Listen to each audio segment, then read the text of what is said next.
Your generation has never been bored, not the kind that builds something. You think you've been bored 1,000 times. The waiting room, the slow class, the commute. But there was always a phone in your hand, always a feed, always something to scroll. What you call boredom is just the half second between two stimulations. That's not boredom, that's withdrawal.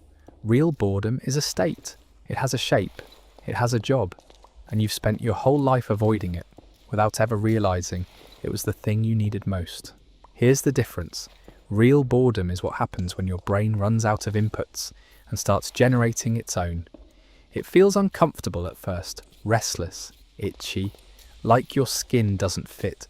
You stay in it anyway, and after a few minutes, something switches. Your brain stops scanning and starts producing. Ideas come, memories surface, solutions to problems you'd given up on. The kid you used to be reappears. That's not magic. That's the default operating mode of a human brain that's been given enough quiet to do its actual job. Withdrawal feels different. Withdrawal is the panic when the screen turns off. It's the immediate reach for the phone. It's the way your hands move before your brain has decided. That's not your mind asking for stimulation. That's your nervous system asking for its drug. I do this every time I sit down to record. My mind goes blank. The first instinct is to grab the phone. Not because I'm bored, because I'm in withdrawal. Here's what I want you to notice. You've never actually been bored.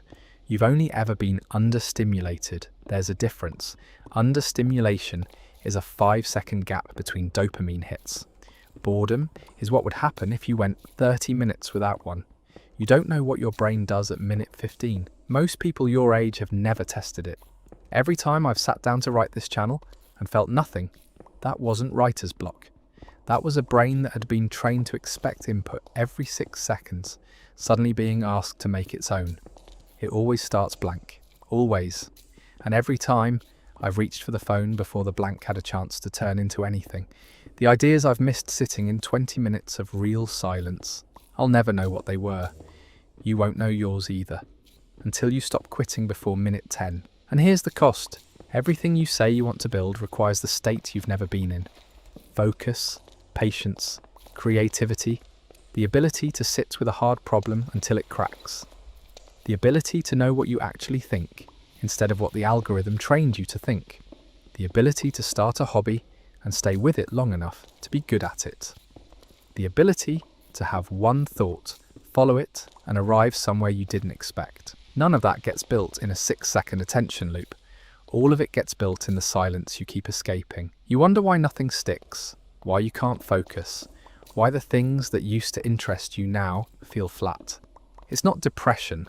It's not your age, it's that you've never let your brain finish a sentence on its own. So here's the move. Pick one window in your day, 15 minutes, same time every day if you can.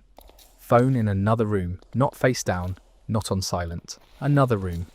Then sit. Don't meditate. Don't try to clear your mind. Don't journal, just sit. The first 5 minutes will feel like withdrawal.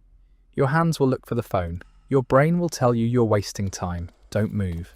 Around minute 8 or 9, something will shift. A thought will appear that you didn't reach for. Let it. That's the thing you've been starving. You're not learning to be bored. You're letting your brain finish a sentence for the first time in years. There's a version of you that only exists in silence. You haven't met him in a long time.